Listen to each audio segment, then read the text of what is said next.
Bien le bonjour YouTube. Il y a quelques mois, j'ai eu l'occasion d'être jury pour les bachelors de design graphique à l'école Lisa à la Beige, près de Toulouse. Et du coup, je pense que j'ai quelques petits conseils à te donner si tu passes ton titre bientôt. Je me suis dit que le point de vue, il serait intéressant de la part d'un ancien jury de te dire un petit peu qu'est-ce qui a pêché, qu'est-ce qui a pas pêché, qu'est-ce qui était cool dans les oraux pour te préparer justement au passage de titre si tu comptes le passer cette année ou dans les prochaines années.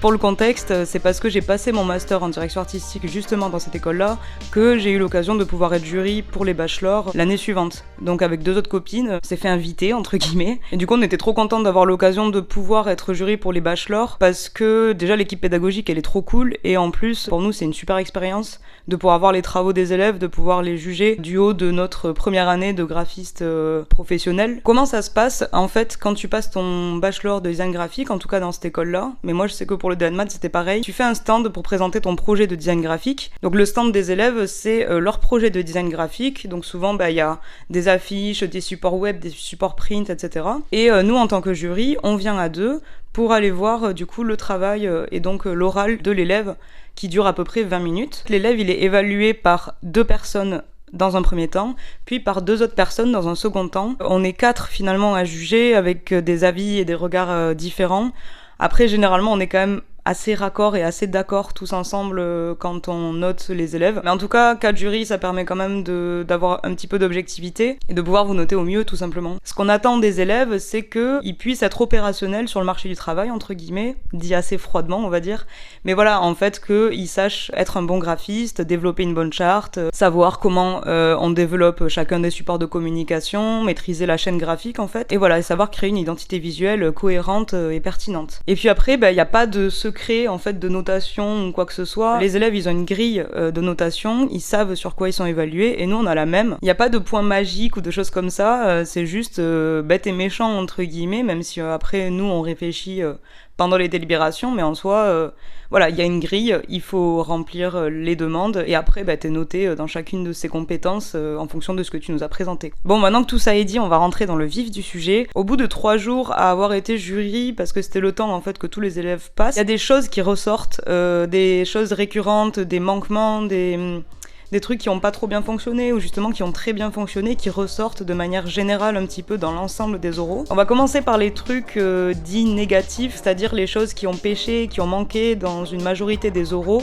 Ça veut pas dire que les gens n'ont pas eu leur titre ou quoi, mais ce sont des éléments qui auraient pu être améliorables et donc je te donne un petit peu les conseils en même temps que je te dis les choses qui ont été négatives. Le point numéro 1, mais qui est un petit peu hors catégorie, on va dire, mais qui est super important, c'est le fait de suivre la grille de notation. Ça paraît évident quand on le dit, mais nous on a une grille, vous avez exactement la même, et on vous note du coup sur chaque petite catégorie. Si dans la grille on te dit qu'il faut un storyboard, il faut que tu nous présentes un storyboard. Si t'en as pas, on peut pas te noter en fait sur ça. Donc ça, c'est vraiment des points que tu perds un peu bêtement, tu vois, alors que peut-être que par ailleurs ton projet il est super. Ça c'est un truc, c'est arrivé qu'il y ait des oublis. Prends ta fiche et stabilote-toi tout ce que t'as fait et tout ce qui te manque. Comme ça au moins t'es sûr déjà de pas perdre de points sur ça. Voilà. Maintenant, on va passer au point numéro 2 qui est vraiment la phase de recherche et d'inspiration. Ça va être une partie assez dense. La phase de recherche et d'inspiration, elle est primordiale et hyper importante pour les créatifs. C'est là où tu vas vraiment construire ta base, ton squelette, ta trame de fond en fait de ton projet. Cette phase-là, si tu la fais bien, elle t'assure que ton projet il reste cohérent et pertinent. Il faut de toute façon prendre du temps sur cette phase-là parce que c'est du temps que tu vas gagner par après. Parce que tu sauras où tu vas, tu sauras comment t'es censé mettre les choses en place et ta créa elle va aller super vite après parce que tu sauras vraiment ce que tu veux. Et souvent ça se ressent dans les oraux que à des moments, les recherches n'ont pas été poussées vraiment au maximum. Aussi, cette phase-là, elle te permet d'ouvrir les possibilités en termes de création, en termes de recherche graphique. Et c'est à ce moment-là, dans ta phase de recherche, de toute façon, que tu vas élargir un maximum les possibilités pour ensuite faire entonnoir. C'est comme ça, en fait, que tu deviens créatif et que tu développes justement ta créativité. Parce que si tu as une idée en tête déjà de but en blanc et que tu l'as fait direct, souvent, ça se casse la gueule. Parce que il n'y a pas eu de réflexion si profonde que ça par rapport au sujet, il n'y a pas eu de recherche d'inspiration, et en fait tu te rends compte que ce sujet-là il est casse-gueule, ou cette manière-là de le traiter graphiquement elle est pas bonne. C'est une phase que tu ne peux pas zapper. Alors les élèves n'ont pas zappé cette phase, mais par contre je trouvais que ça manquait de densité et de profondeur dans les recherches d'inspiration, en tout cas dans ce qu'on nous montrait. C'est important pour les jurys que vous parliez de cette phase-là parce que c'est votre cheminement personnel. Nous, ce qu'on voit face à nous, c'est un stand avec des réalisations finales. On n'a pas tout le process, on n'a pas toute la réflexion que vous avez eue en amont. Il faut impérativement que vous nous en parliez très bien oralement, mais aussi avec des supports graphiques qui nous permettent de se projeter et de comprendre comment tu as cheminé un petit peu tout ce travail-là. Qu'est-ce que tu as analysé, qu'est-ce que tu as remis en question, qu'est-ce que tu as expérimenté. Ce qui a pêché, c'est pas forcément la recherche du thème en elle-même ou la problématique, parce que ça, généralement, vous avez des super sujets, il y a des belles problématiques, il y a des bonnes réflexions assez pertinentes, assez sensibles. En fait, comme tu sais, d'abord tu choisis un thème, ensuite tu vas en dégager une problématique en fonction de tes recherches, et par après, tu vas proposer une solution graphique par rapport à la problématique que tu as soulevée. Le couac un petit peu qui se passe, c'est entre justement la problématique et la solution que tu apportes. Quand les élèves ils nous parlaient donc de leur projet et du démarrage un petit peu des recherches qu'ils ont fait à propos de ce sujet-là, généralement on avait une sorte de moodboard qui expliquait le thème général un petit peu. Mais le moodboard, c'est pas juste mettre quelques images, quelques couleurs et peut-être quelques logos déjà pour essayer de représenter ce vers quoi tu as envie d'aller avec ce sujet-là. Le moodboard, tu peux l'utiliser comme un outil d'analyse. Il est censé faire sens. Il n'est pas censé juste être là pour donner une petite ambiance, pour comprendre un petit peu le truc. C'est cool de développer et d'analyser les éléments qu'il y a dans ce moodboard. Généralement, tu vas pas présenter juste un moodboard, tu vas présenter à côté des mots-clés, des conclusions, des axes de réflexion. Admettons, tu as un sujet un peu genre mettre en valeur la contre-culture par le biais d'un truc institutionnel. C'est un sujet tricky déjà de base, mais c'est des sujets intéressants quand tu as un petit peu de paradoxe, où tu te dis, ah bah oui, un truc underground, comment je le mets en valeur si je veux qu'il soit plus connu par les gens. C'est souvent des sujets comme ça qui étaient présentés. Concrètement, nous, ce qu'on voyait pendant les oraux, c'était un moodboard qui rassemble un petit peu tous les thèmes esthétiques qui touchent au sujet. Voilà, globalement c'était ça. Et en fait, ça peut pas donner de la place à de l'analyse, de l'interprétation et surtout des choix. Pour moi, il faut retourner un petit peu à l'essentiel, c'est-à-dire quand tu commences et que tu fais une mind map de ta problématique. Comment mettre en lumière les contre-cultures, nanana. T'auras peut-être des mots-clés du coup qui vont ressortir assez évidents, mais de ton thème, de ta problématique, qui seront la contre-culture, l'aspect underground ou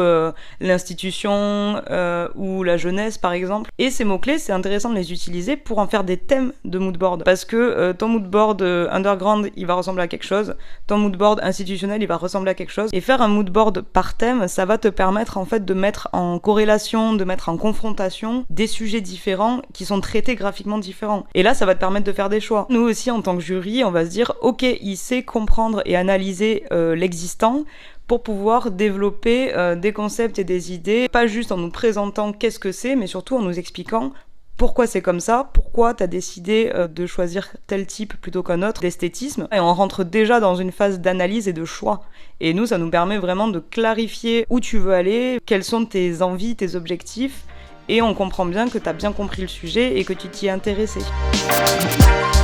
Et aussi un petit peu en lien avec ce moodboard là, inspiration autour des thèmes et tout, t'es pas obligé de mettre que du graphisme. On était presque heureux quand il y avait des références autres que graphiques. Normalement, quand t'es graphiste, tu t'intéresses à plein de choses. Tu peux mettre en fait plein de références différentes.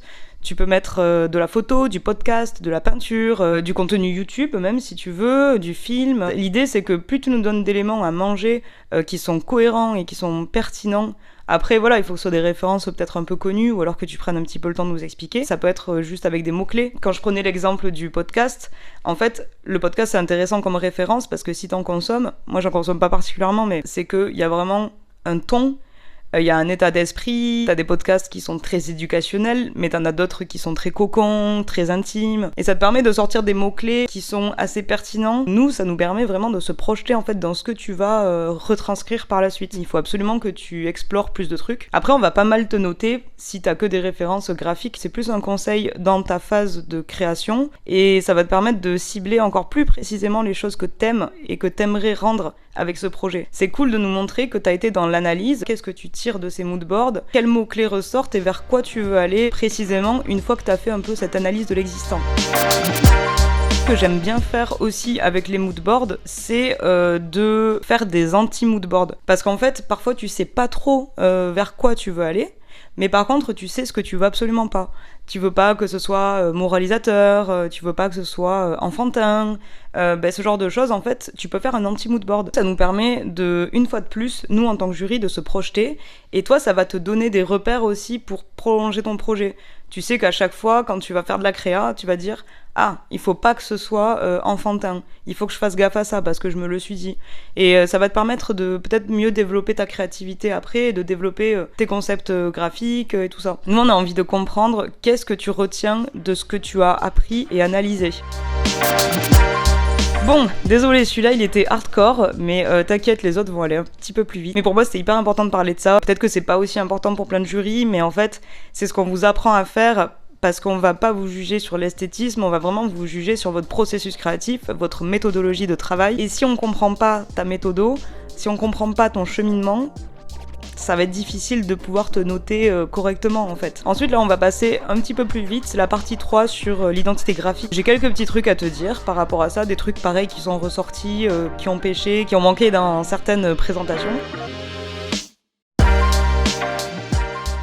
Alors déjà, sur l'identité graphique, tu n'es pas jugé sur l'esthétisme à proprement parler de ton projet. C'est-à-dire qu'il n'y a pas une case dans la grille de notation. Est-ce que c'est beau? Oui, non, tu vois. C'est pas comme ça que ça marche, et de toute façon, on a tous des goûts différents, donc ce serait complètement idiot qu'on vous note sur l'esthétisme en fait de votre identité graphique. Ce qu'on note, c'est la cohérence de votre identité visuelle, comment elle est déployée, et est-ce qu'elle est pertinente par rapport à votre projet. Grosso modo, c'est ça. Vu que vous êtes vraiment noté sur la création de cette identité visuelle et le déploiement de cette identité visuelle sur des supports de communication, il faut que cette charte elle soit assez dense. C'est un petit peu la pièce maîtresse de votre présentation. C'est celle qui tient l'ensemble de ce que vous présentez. Ta charte graphique, elle peut pas se limiter à un logo, quelques couleurs et un choix de typographie. Enfin, même moi, ça m'a fait tilt parce que quand je fais des projets où j'ai pas le temps, projets perso, sur des défis créatifs, création de logos, des trucs comme ça, je me suis déjà rendu compte en fait que ma charte graphique, elle était pas du tout assez développée parce que je me retrouvais avec un logo, quelques couleurs, quelques typos. Et en fait, quand tu veux le décliner sur des mock-ups ou sur des vrais supports imprimés ou web, tu te rends compte en fait que la charte elle est archi limitée parce que tu mets toujours la même chose. Ton logo, tes couleurs, ta typo. Et c'est là où tu te rends compte que c'est pauvre.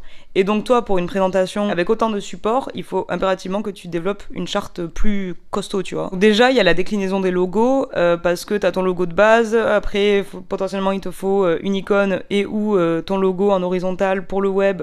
Ensuite, pour les applications, il te faut l'icône. Parfois, tu peux créer aussi un monogramme. Enfin voilà, t'as plein de façons de développer ton logo, qu'il ait une existence différente en fonction des supports de communication sur lesquels tu vas travailler après. Ensuite, ta palette de couleurs, elle va être différente un petit peu, que ce soit pour le print ou pour le web. Pour le web, tu vas décliner plein de couleurs différentes, qui sont en fait juste des variations de tes couleurs, mais comme ça au moins souvent t'as des clairs, des foncés, des gris. Donc ça c'est chouette déjà de le rajouter. De toute façon, si t'es noté sur du design d'interface, il faut que tu fasses un UI kit, tout simplement. Ensuite, ce que tu peux ajouter, c'est tout ce qui est motif, pattern, répété, etc. Avec peut-être des illustrations ou des icônes ou un petit élément graphique voilà qui revient. Mais par contre, il te faut au moins des motifs et ou une iconographie. Comme ça, au moins, tu pourras décliner ton identité sur différents supports, un petit peu différemment à chaque fois, tout en gardant cette cohérence visuelle-là que tu as créée. Plus globalement, ce qui est intéressant, moi, je trouve, et qui manquait un petit peu dans les présentations des élèves, c'était en fait ce qu'on appelle un petit peu des systèmes graphiques. Par exemple, tu vas développer un projet où il y aura beaucoup de photographies. Dans ta charte, il faut qu'il apparaisse le traitement colorimétrique de tes photos. Donc c'est pareil, si tu sais que ça va être principalement du contenu vidéo, tu peux faire une proposition d'étalonnage. Les systèmes graphiques, ça peut être aussi des textures, plus plastifiées, papier déchiré, des choses comme ça. Ça peut toujours plus guider la création de toute manière et bien expliquer pour des personnes qui reprendraient ta charte plus tard. Au moins, ils savent que s'il y a des petits éléments graphiques à rajouter, des petits systèmes graphiques justement, il saura qu'il vaut mieux qu'ils prennent un effet papier qu'un effet coulure ou je sais pas quoi, tu vois. Tu peux aussi, par exemple, si tu sais que t'as quelque chose de très minimaliste, que tu sais que tu veux beaucoup de blanc tournant dans tes compositions, ça c'est quelque chose que tu peux spécifier aussi. Nous, en fait, plus on saura de choses sur ton identité, après, l'idée c'est pas de faire un truc hyper chiant et hyper non déclinable et non développable, mais je veux dire tout ce qui fait sens par rapport au choix de ta charte qui peut être pertinent par rapport à ce que tu vas nous présenter, n'hésite pas à nous en parler, quoi. Après, voilà, globalement, le but, c'est de garder une cohérence globale et aussi et surtout pertinente par rapport à tout ce que tu nous as présenté avant, c'est-à-dire par rapport à la problématique, par rapport à tes recherches, par rapport à tes choix. Par exemple, si tu voulais faire un truc hyper maximalisme, parce que tu as vu que dans tes références c'était ça, va pas nous sortir une typographie qui est complètement minimaliste. Voilà, après il faut que ça reste cohérent par rapport à toute la démarche que tu nous as présentée par avant. Mais bon, ça généralement ça se passe plutôt bien et vous savez quand même le faire. Mais bon, je le redis au cas où. Bon, maintenant on va passer au 4e point. Il y a beaucoup de points négatifs. Hein. En vrai, il n'y a pas autant de points négatifs que ça sur un seul et même oral. Hein. Mais c'est juste de manière générale ce qui est ressorti. T'inquiète.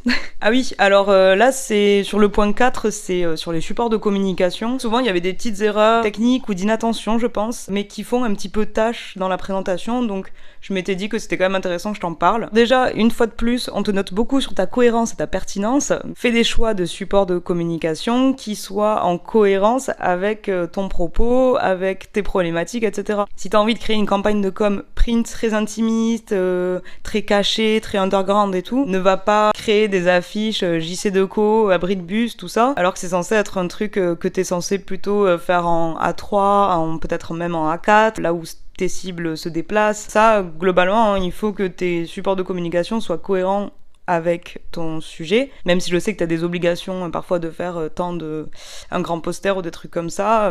Après voilà, faut essayer de gruger et d'essayer de trouver des trucs qui peuvent marcher. Ensuite, en fait, ce qu'il y a eu la plupart du temps, c'était des petites erreurs techniques liées au support de communication que tu as utilisé. Ça nous est arrivé de tomber sur, par exemple, des présentations d'applications sans navbar. Et là, tu te dis, bon, soit la personne a vraiment la tête dans le guidon, soit elle a pas assez fait de recherche, d'inspiration, de design d'interface pour ne pas se rendre compte quand même qu'il n'y a pas de navbar sur son application. C'est des trucs tout bêtes, entre guillemets, mais qui font vraiment tâche quand tu présentes un projet.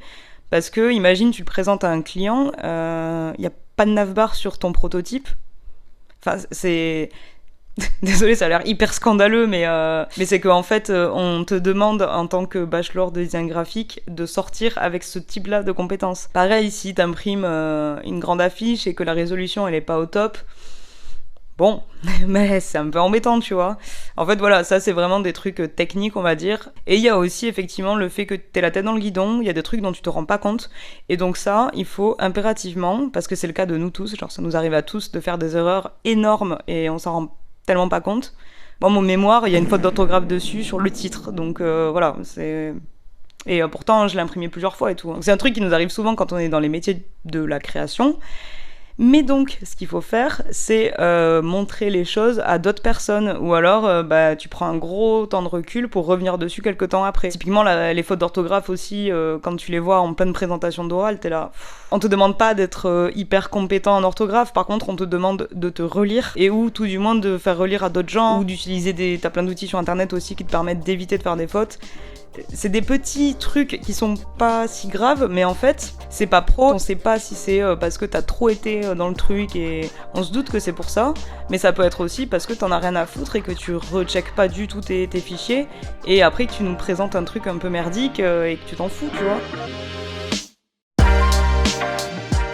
Le 5e point, il est un peu plus général, mais c'est sur l'oral, parce que mine de rien, ton passage de titre, il dépend d'une expression orale, et donc ça compte. Alors, ça compte pas dans le sens où il n'y a pas dans ta grille de notation écrit oral bien réalisé ou non, tu vois, mais ça a un impact sur notre compréhension des choses et donc sur notre notation. Même si après on se réfère à d'autres documents que tu nous passes, c'est quand même cool quand on a un oral qui se passe plutôt bien, on va pas se mentir. L'oral, t'es obligé de le travailler, faut que tu t'entraînes, faut que tu le répètes, ça se voit quand les gens ils l'ont pas assez répété, et il y a une différence réelle entre un élève qui est stressé par l'oral, qui est mal à l'aise à l'oral, et un élève qui, on sent qu'il a juste pas travaillé son oral. Franchement, je suis désolée, ça se voit. En tant que jury, on est dans l'empathie avec des élèves où on sait que c'est difficile, qu'il est stressé, etc. On en a conscience.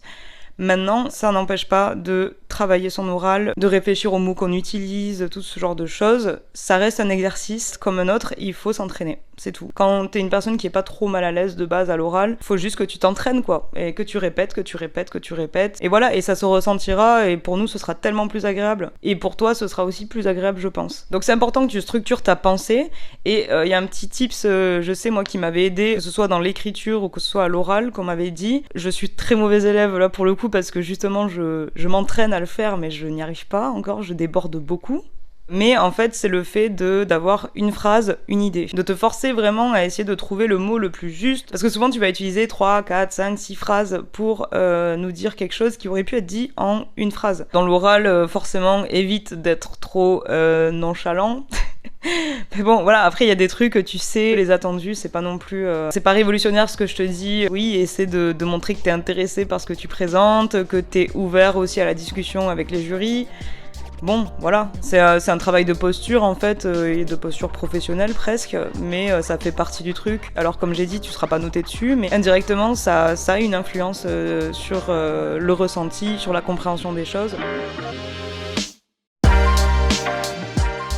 Bon, je suis un petit peu matraquée avec les trucs où tu dois faire un petit peu attention et tout. Je vais te parler aussi des choses positives, des choses qui nous ont surprises en tant que jury. En fait, c'est un peu dur d'expliquer qu'est-ce qui a fait qu'un oral a bien marché ou pas. Il y a certaines choses qui paraissent évidentes. Il y a d'autres choses qui sont de l'ordre du ressenti global. Mais j'ai essayé d'en retirer quelques petites idées qui font que l'oral est hyper agréable, que la relation avec l'élève se passe super bien, ou que tu te démarques d'une certaine manière. Ça va pas être vraiment par chapitre, ça va être plus, je te dis, tout ce qui me vient un petit peu par la tête. Déjà, j'y reviens, mais c'était le dernier point, mais c'est la qualité de l'oral. Quand t'as un oral qui se passe bien, que les idées elles sont structurées, qu'on comprend ce que tu veux dire, déjà, c'est énorme. C'est-à-dire que t'as réussi l'exercice d'une certaine manière, t'as réussi à transmettre ce qui s'est passé dans ta tête, toutes les recherches que t'as fait, toutes les étapes par lesquelles t'es passé, on a réussi à les comprendre, et la proposition finale est pertinente et cohérente avec ce que tu nous avais annoncé à la base. Ou alors il y a eu la remise en question entre-temps. En gros, voilà, l'oral, si ton cheminement il a été explicite, et qu'on comprend pourquoi et comment t'es allé de ton point A à ton point B, généralement, c'est tout gagné. Voilà. Et de toute façon, s'il y a des trucs qu'on ne comprend pas ou qu'on n'a pas eu comme information, les échanges, ils sont faits pour ça. On revient sur certains points, c'est pas pour t'emmerder, c'est juste pour te dire, je suis pas sûre d'avoir compris ou d'avoir entendu ce point-là qui va faire partie de la grille de notation. Est-ce que tu peux me réexpliciter la chose ? C'est pour nous permettre de te noter 100% et pour toi, peut-être de te rattraper sur un truc que t'aurais oublié de dire à l'oral ou quoi. Après, globalement, on va pas se mentir, il y a un truc qui marche, en fait, et qui fait effet et où il se passe quelque chose pendant l'oral, c'est quand l'élève il est passionné par le sujet qu'il a pris. Quand t'incarnes un projet vraiment et que tu nous expliques un projet parce que tu le connais sur le bout des doigts, ça se sent vraiment. Et en plus c'est important de choisir un projet, un sujet qui te plaît parce que tu vas te le taper pendant des mois en fait. Donc il faut que tu fasses cet effort-là en amont, de réfléchir à quelque chose qui pourrait vraiment te plaire, te faire du bien, que t'aimerais développer, que t'aimerais transmettre à d'autres personnes. C'est très bateau comme phrase, mais c'est réel. Il faut que tu trouves un sujet qui te passionne ou qui t'interroge. Parce que parfois, c'est aussi en faisant tes recherches que tu vas tomber vraiment dans un rabbit hole, entre guillemets, et que tu vas dire, putain, mais en fait, c'est trop bien comme sujet, et que tu vas te prendre de passion pour. Et ça se ressent après, pendant l'oral, ou le plaisir que t'as pu prendre, en fait, pendant que t'as développé ton projet. Pour le master, avant de tout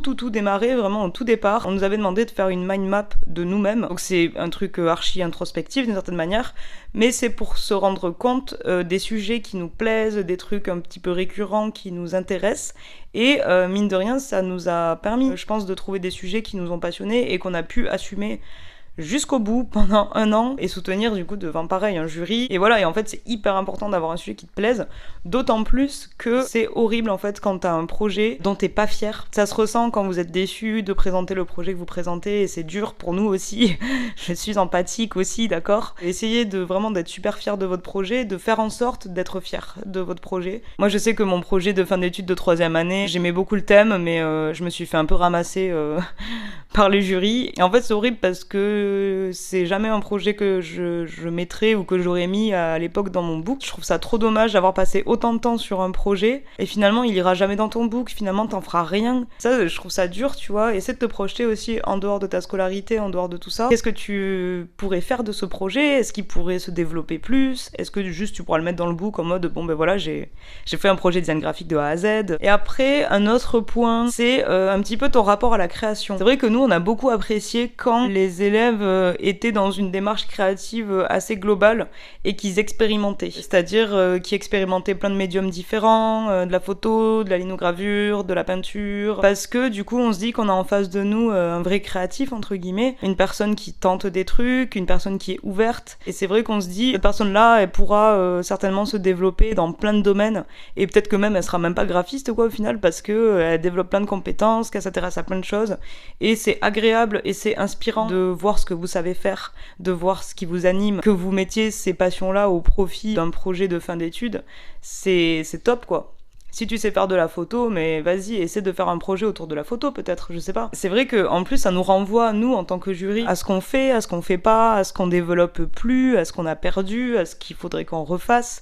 Moi, je sais que le dessin, c'est un truc que j'ai arrêté depuis longtemps, et je me dis, putain, il faut que je m'y remette. Et en fait, quand tu vois des personnes qui testent plein de trucs et tout, c'est inspirant. Donc voilà, cette chose-là, je la trouve aussi hyper importante, et c'est vrai que partager une part de personnel avec nous, et où en tout cas à travers ton projet, c'est quelque chose qui touche, qui interroge, qui intrigue, et voilà, t'es la meilleure personne pour parler de ton sujet. Voilà, j'espère qu'il y a quand même des choses qui t'ont interrogé, ou tu t'es dit tiens, il faut vraiment que j'y pense à ça. Pour une conclusion un peu plus générale, ce que je voulais dire aussi, c'est que on n'est pas là pour te détruire. Alors je sais qu'il y en a qui ont eu des super mauvaises expériences avec des jurys, peut-être que dans tes jurys il y aura des gens comme ça. Quand t'as une équipe pédagogique qui est déjà archi bienveillante, en tout cas nous à Lisa c'était le cas, on sait en fait quels sont les attendus, il faut que vous rentriez dans les normes on va dire de ce qui est attendu pour le passage de titre. Après on est là pour t'inciter à faire mieux, t'inciter à mieux nous expliquer les choses, il faut absolument pas que tu te braques si on te pose des questions, parfois et même en fait les 3/4 du temps c'est pas des questions pièges, ce qu'on appelle questions pièges en fait, ce sont des questions auxquelles on a besoin d'avoir des réponses pour te noter. Franchement, ce qui est le plus insupportable, c'est juste la nonchalance. C'est des bachelors en designer graphique. Donc on n'avait pas forcément les mêmes attentes que genre si c'était un master ou quoi que ce soit. Et pour autant, il y en a vraiment beaucoup qui nous ont bluffés. Et puis avec vraiment de super bonnes idées et des trucs qui nous ont vraiment fait kiffer. Et je pense que on a tous eu notre coup de cœur suivant nos appétences. Moi par exemple, il y en a un qui a fait quelque chose vraiment en relation avec la vidéo, avec Netflix, etc. Et j'ai trouvé ça genre tellement ouf ce qu'il a fait que j'avais envie de lui mettre 20 directement. Donc on a vraiment eu des très très bons projets avec des très bonnes recherches et surtout à un très haut niveau. Donc la plupart, ils arrivaient quand même à bien défendre leur projet et ça, je trouve que c'est ce qui fait la différence avec des projets qui, par exemple, étaient cool, mais le mec le justifiait pas assez bien, alors qu'il y a des gens où au début, j'étais pas forcément emballée, mais après qu'il m'ait donné toute la justification, c'est en mode, ah ok, genre, ça a du sens. Et donc ça, c'est vraiment le point le plus important, ça reste quand même l'oral et de bien réussir à s'en sortir. Même si des fois, ça fait pas tout, parce qu'on a aussi le cas où il y en a qui justifient de ouf, mais alors ils ont absolument rien produit visuellement et donc du coup ça c'est quelque chose qu'on voit aussi quand on essaye de trop flûter, ça marche pas forcément. Dans les parties entre guillemets les plus négatives, les points qu'on a repérés qui manquaient, c'était moi personnellement je voyais énormément de gens qui n'avaient pas de cible et en fait tu te rends compte que si t'as pas de cible dans ton projet, mais du coup la plupart des messages qu'on voyait, donc ça il y en avait quand même beaucoup de projets comme ça où ça avait pas vraiment de sens parce que on comprenait pas à qui est-ce qui s'adressait et donc du coup graphiquement même si ça pouvait être très joli etc juste ça parlait pas, c'était pas assez concret donc du coup soit c'était beau mais le message il y était pas et en fait les projets qui marchent le mieux c'est évidemment quand t'as le fond et la forme et en fait pour avoir le fond et la forme il faut que tu saches à qui tu t'adresses et donc quand tu dis que ta cible c'est du 4-60 ans en fait tu sais pas du tout à qui tu t'adresses et donc ça c'était vraiment le plus gros point faible que j'ai repéré pendant ces 3 jours de jury. Il faisait que des fois il y avait des projets où même s'ils avaient une très bonne phase de recherche graphique, si on comprenait pas c'était qui leur cible et que du coup il y avait pas le bon mood board qui allait avec ou des fois ils mettaient juste des petites planches de référence mais c'était pas assez pour comprendre qu'est-ce qu'ils avaient envie de faire en fait dans leur projet graphiquement et du coup ça c'est des trucs qui manquaient beaucoup et je trouve que tout est parti de la cible. Donc ça c'est vraiment le truc à travailler je pense que ce soit un graphiste ou un directeur artistique ou n'importe, il doit savoir délivrer un message et donc du coup même si visuellement c'est cool, si le message il est pas passé du coup ça a pas d'intérêt. Et on avait vraiment en tant que jury cette envie vraiment comme je disais de savoir c'est quoi le projet et qu'on nous l'explique et qu'on nous le vende et en fait en soi quand t'as quelqu'un de passionné en face de toi, quand t'as des gens qui adorent ce qu'ils font, t'es vraiment à fond dans l'oral et t'es à fond avec eux. Et le but, je pense, alors même si je sais qu'il y a plusieurs types de jury bien évidemment, mais le conseil que je donne, c'est vraiment d'expliquer ça comme son projet bébé et de se dire que nous, on sait absolument pas qu'est-ce que vous allez faire avant. Donc il faut vraiment genre que quand on sort de là, on ait compris tout du début à la fin et la volonté que vous avez derrière. Et en fait, si déjà vous avez ça et que vous faites un bon oral, pour moi, il n'y a pas de raison que ça se passe mal parce que c'est vraiment le truc qui nous catch le plus. Les projets qui étaient les plus intéressants, enfin, c'est pas forcément ceux qui ont le plus de choses à montrer, mais pour le coup, quand t'as quelqu'un qui te montre genre juste une affiche et un flyer et que t'as quelqu'un qui te montre vraiment tout ce qu'il a imaginé autour avec des petits livrets, avec de la vidéo, enfin avec même des hoodies ou des trucs qui sont quand même assez simples à produire, ça donne vraiment envie de découvrir le projet et ça prouve aussi vraiment le taf qu'il y a eu derrière. Je sais que d'avoir des jurys, c'est quand même assez impressionnant. On est tous passés par là et forcément ça stresse, etc. Mais pour le coup, peu importe le comportement du jury que vous avez en face, il faut le convaincre. Voilà, pour moi, c'est vraiment comme si vous aviez un client et qu'il faut quand il sort de là, c'est hyper cliché ce que je dis, j'ai l'impression que tous mes profs m'ont dit ça, mais c'est vrai, il faut qu'on ait envie d'acheter le projet ou qu'on se dise putain, mais genre ça a vraiment de la gueule. Déjà, c'était une super expérience d'être jury pour la première fois. Dans mes retours, on va commencer dans le positif quand même. Quand j'assistais à leurs oraux, je me disais ouais, il y a quand même du sacré niveau. Ils sont forts et ils étaient voués à être graphistes. En fait, dans l'oral, le but c'était de savoir s'ils faisaient de la bonne exécution en créant un bon sujet. Mais il faut se le dire, il y en a qui ont fait beaucoup de DA quand même. Dans l'ensemble, c'était hyper positif. Il y a eu quelques-uns qui se sont un peu merdés parce que forcément, ils ont pas travaillé et ça se ressent énormément. Et c'est là que tu remarques que quand tu travailles quelque chose, ça se sent direct à l'oral. Quand tu connais ton sujet, quand t'es passionné, quand tu l'aimes, forcément, tu le ressens et c'est très très plaisant à écouter. Moi, je suis acheteuse de ça. C'est vu que maintenant on est dans une ère de digital, je vais parler comme une boomer peut-être, mais tant pis. Mais on perd ce côté fait main. Et en fait, c'est ce que je recherche, et même moi, je suis en train de le perdre, j'assume totalement, mais c'est ce que je recherche dans les créas, et ce que j'aime, c'est qu'on perde pas le côté fait main. C'est-à-dire que moi, tous les sujets où les personnes ont utilisé des outils hors ordinateur, tablette, etc., des choses comme de la lino, je sais pas moi, des découpages, des trucs fait main, ça rend la chose plus authentique et moi ça me touche direct et c'est ça que je peux faire relever dans tous ces oraux et que j'ai vraiment adoré, c'est ne pas perdre le côté créa pur. Et du coup, faut se le dire, moi dès qu'il y a du fait main, de la lino, de découpage, je sais pas moi, de la couture, de la peinture, pour moi ça va direct dans les coups de cœur parce que on ne répand pas juste à un sujet. En plus de ça, on amène sa passion et nous, en tant que créa, notre passion, on en a toujours une petite, de quelque chose de fait main, le dessin ou autre, etc. Et pour moi, ça c'est un plus. Et c'est quelque chose qu'il faut absolument pas perdre. Quand t'entends les oraux et que tu sens qu'ils s'aiment et qu'ils sont passionnés, mais ça, moi, j'achète direct en fait. C'est ça le plus important dans notre métier, c'est qu'il faut pas perdre la flamme de la créativité et ce qu'on aime.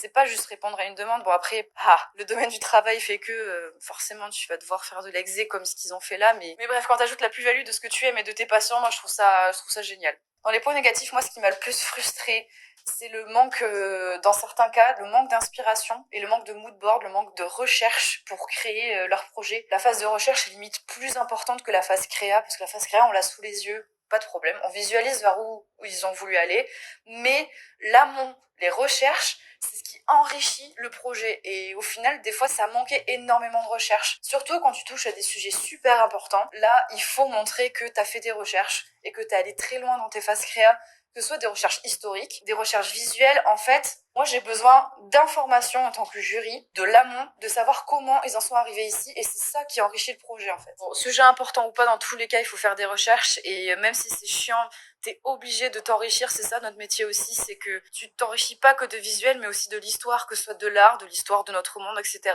même de la philosophie, peu importe. C'est une phrase bateau, mais c'est vrai. Moi, au début, j'étais là, non, c'est bon, je vais être une graphiste unique, et c'est moi qui vais trouver mes propres trucs. Non, en fait, il faut penser à regarder autour de soi, à fouiller, à s'intéresser à tout. En fait, c'est ça qui est bien dans notre métier, c'est qu'on touche à tout. Et on va travailler pour des clients qui font de tout. Mais c'est vrai que ça, c'est ce qui manque le plus. C'est beaucoup plus passionnant d'écouter quelqu'un qui aime son sujet que quelqu'un qui l'a fait et qui a pas fait assez de recherche. En général, ça tique très vite et tu le captes très vite. Donc vraiment, c'est ça qui est compliqué aussi, c'est de savoir choisir son sujet et être sûr que tu vas l'aimer pendant des mois. Certes, c'est hyper impressionnant de passer devant des jurys que tu ne connais pas, tu dois parler de ton projet, de ton bébé, c'est hyper impressionnant. Et aussi, tu peux tomber sur des jurys qui sont compliqués, ça je l'entends, mais il faut pas oublier que vraiment c'est un sujet là où il faut s'éclater, et il faut montrer sa créativité au max, et c'est comme ça que ça marche. Tu réponds à la demande, tu fais tous les livrables, et il y a pas de quoi ne pas avoir ton diplôme. Autant la personne qui passe l'oral que les personnes qui écoutent, on est dans le même monde. On veut échanger, on veut partager nos idées, et ça faut pas l'oublier, c'est comme ça qu'un oral peut être plaisant, c'est quand on partage la même passion et que la personne est passionnée en face de toi, bah c'est génial. Ne vous sous-estimez pas aussi, ne mets pas trop la pression en tant qu'élève qui se fait juger, parce que oui, c'est sûr, t'as des jurys, ils sont directeurs d'agence depuis 15 ans et tout, mais tu peux leur apporter un regard neuf sur un sujet. Ça peut carrément arriver, et ça nous arrivait plein de fois en fait pendant les jurys, de se dire putain, ça c'était une bonne idée, ça c'est intéressant, ça c'est bien développé, ça c'est beau. Tes compétences existent, donc aie confiance aussi au travail que tu proposes. Si t'as une idée intéressante, que tu développes les trucs correctement et tout, nous souvent on ressort juste avec le sentiment d'avoir appris des choses. Parfois il y a des sujets qu'on ne connaît pas, on apprend des choses. Ne te sens pas inférieur à nous, nous on prend beaucoup d'inspiration et tout ça de vous. Bon mais merci si t'es arrivé jusque là. Si t'es un prof ou un élève ou je sais pas, ou quelqu'un d'autre d'ailleurs, et que ça t'a plu et que t'as pensé à des personnes ou quoi, n'hésite pas à partager. Si t'as des choses à rajouter, à rectifier, ou que t'es élève et que tu veux partager un petit peu ton ressenti ou ton vécu avec ton passage de titre, ou ton appréhension du passage de titre, n'hésite pas aussi à le mettre en commentaire. Peut-être qu'il y a d'autres gens qui t'aideront, ils te répondront. Bon, j'ai pas beaucoup de commentaires, mais bon, peut-être qu'un jour ce sera le cas. Donc voilà, c'est une fin de vidéo. Tu peux me suivre sur Instagram si t'as envie de découvrir un petit peu plus mon travail. Et puis on se retrouve de toute façon assez vite pour une prochaine vidéo. Ciao!